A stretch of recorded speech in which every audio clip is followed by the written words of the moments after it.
on this all new, not so exciting. So I watched a YouTube video. We look at the New Holland. Yes. Somebody, I'm not going to name any names, maybe my father, or a guy my father hired, more likely. Yeah. You think that's plugged up? Just a little bit.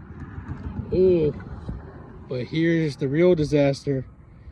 It actually blew the top off the radiator. Well, luckily, the engine still spins from the fan here. So that's promising. So we're gonna have to tow it back up to the shop and see what we can do.